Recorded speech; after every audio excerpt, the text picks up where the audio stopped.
জুলাই সনদ বাস্তবায়নের লক্ষ্যে এই আদেশে আমরা গুরুত্বপূর্ণ কিছু বিধান গ্রহণ করেছি। এটি ইতিমধ্যে গেজেট নোটিফিকেশন করার পর্যায়ে পৌঁছে গেছে। আমি কি রক্ত ঝরিয়েছি? আমরা রক্ত ঝরিয়েছি বলে আপনারা আজকে সংসদে প্রধানমন্ত্রী, স্বরাষ্ট্রমন্ত্রী হয়েছেন। এই গণভোটের পক্ষে আমাদের মাননীয় প্রধানমন্ত্রী প্রচারণা চালিয়েছেন। আমরা নতুন বাংলাদেশ আবার প্রতারণার রাজনীতি দেখতে চাই না। বাংলাদেশের রাজনীতির আকাশে কি তবে আবারও এক রক্তক্ষয়ী সংঘাত আর ভয়ঙ্কর কোনো মহাপ্রলয়ের কালো মেঘ জমছে? 2024-এর ছাত্র জনতার সেই নজিরবিহীন বিপ্লবের পর যে নতুন বাংলাদেশের স্বপ্ন ডানা মেলেছিল, 2026-এর নির্বাচনে বিজয়ী সরকার কি তবে সেই স্বপ্নকে জীবন্ত কবর দিতে চলেছে? আজ গ্লোবাল নিউজ 71-এর বিশেষ ইনভেস্টিগেটিভ প্রতিবেদনে আমরা উন্মোচন করছি ক্ষমতার অন্দরমহলের এক অতি গোপন, অন্ধকার এবং বিস্ফোরক অধ্যায়। ডক্টর মুহাম্মদ ইউনূসের সাথে জামায়াতে ইসলামী ও 11 দলীয় জোটের এক রুদ্ধদ্বার বৈঠক। কিন্তু হঠাৎ কেন এই মধ্যরাতের গোপন বৈঠক? তবে কি বর্তমান প্রধানমন্ত্রী তারেক রহমানের সিংহাসন এবার সত্যি চুরমার হয়ে যেতে বসেছে? সবচেয়ে বড় যে বিষয়টি এখন আগ্নেয়গিরির লাভার মতো ফুটছে তা হলো জুলাই সনদ। মনে পড়ে কি সেই উত্তাল দিনগুলোর কথা? ক্ষমতায় আসার আগে খোদ বিএনপি প্রধান তারেক রহমান এই জুলাই সনদ বাস্তবায়নে গণভোটের দাবিতে রাজপথ কাঁপিয়েছিলেন। তিনি নিজে দেশের কোটি কোটি মানুষের সামনে পবিত্র শপথ নিয়েছিলেন যে জুলাই সনদই হবে আগামীর বাংলাদেশের মূল ভিত্তিপ্রস্তর। কিন্তু মসনদের মোহ কি তবে তাকে পাল্টে দিল? ক্ষমতার গরম চেয়ারে বসার পর দৃশ্যপট যেন 180 ডিগ্রি বদলে গেছে। আমাদের অতি নির্ভরযোগ্য ও গোপন সূত্রে খবর পাওয়া গেছে, বর্তমানে সরকারের একদম ভেতর থেকেই জুলাই সনদকে চিরতরে মুছে ফেলার এক সুগভীর ও ভয়ঙ্কর ষড়যন্ত্র চলছে। তারেক রহমানের অতি ঘনিষ্ঠ ও প্রভাবশালী মন্ত্রীদের একাংশ তাকে ক্রমাগত বিষাক্ত পরামর্শ দিচ্ছেন যাতে কোনোভাবেই এই সনদ বাস্তবায়ন না করা হয়। কিন্তু এখানেই লুকিয়ে আছে এক বিশাল এবং আত্মঘাতী সাংবিধানিক ফাঁদ। হিসাবটা আসলে মাথার উপর দিয়ে যাওয়ার মতো জটিল হলেও অত্যন্ত পরিষ্কার। 2026 সালের ফেব্রুয়ারি মাসে যে জাতীয় নির্বাচন অনুষ্ঠিত হয়েছিল, সেই নির্বাচনের আইনি ও নৈতিক ভিত্তিই ছিল এই বিতর্কিত জুলাই সনদ।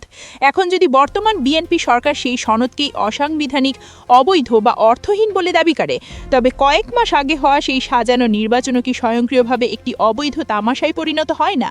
আর যদি সেই নির্বাচনই অবৈধ হয়, তবে বর্তমান সরকারও কি একটি অবৈধ, অসাংবিধানিক এবং দখলদার সরকার হিসেবে ইতিহাসের আস্তাকুড়ে নিক্ষিপ্ত হবে না? এই ভয়াবহ সাংবিধানিক সংকট আর দেশের সম্ভাব্য অরাজকতা সামাল দিতেই কি ডক্টর ইউনূস এখন জামায়াত এবং এনসিপির সাথে এক গোপন টেবিলে রণকৌশল সাজাচ্ছেন? মাঠ পর্যায়ের গোয়েন্দা রিপোর্ট বলছে পরিস্থিতি এখন পুরোপুরি নিয়ন্ত্রণের বাইরে চলে গেছে। দেশের প্রতিটি আনাচে কানাচে আর গুরুত্বপূর্ণ জেলাগুলোতে ইতিমধ্যে জুলাই সনদ বাস্তবায়নের দাবিতে শুরু হয়েছে প্রলয়ঙ্কারী ঝটিকা মিছিল ও কঠোর অবরোধ। সাধারণ মানুষের ক্ষুব্ধ কণ্ঠ বলছে, ক্ষমতার আগে এক মধুমাখা কথা আর ক্ষমতায় যাওয়ার পর বিষাক্ত প্রতারণা। যেহেতু আমরা ভোটে আমরা বিজয় হয়েছি, সেই হিসাবে তো করা উচিত, বাট ওনারা করতেছে না। গণভোট না মানলে জাতীয় নির্বাচনের কোনো প্রশ্নই আসে না। মানলে দুইটাই মানতে হবে, না মানলে একটাও মানবে না। তাদের সুবিধা মতো তারা গণভোট মানবে না, তাদের সুবিধা মতো তারা জাতীয় নির্বাচনে তারা জয়যুক্ত হয়ে সরকার গঠন করবে, এটা মানবে, এটা তো আসলে হবে না। এই জঘন্য রাজনীতি তো স্বৈরাচার শেখ হাসিনাও জনগণের সাথে দীর্ঘ 15 বছর করেছিল। তবে কি বর্তমান বিএনপি সরকারের অন্তিম পরিণতিও কি সেই একই কলঙ্কিত ও রক্তাক্ত ইতিহাসের পুনরাবৃত্তির দিকে ধাবিত হচ্ছে? ডক্টর ইউনূস এবং জামায়াতের সেই অতি গোপন বৈঠক থেকে চুইয়ে পড়া তথ্যে আরও জানা গেছে, বিএনপি সরকার গণভোটকে রাষ্ট্রীয় স্বীকৃতি দিতে অস্বীকার করায় অন্তর্বর্তীকালীন সরকারের পুরো আইনি অস্তিত্বই এখন এক বিশাল ধ্বংসস্তূপের ওপর দাঁড়িয়ে আছে।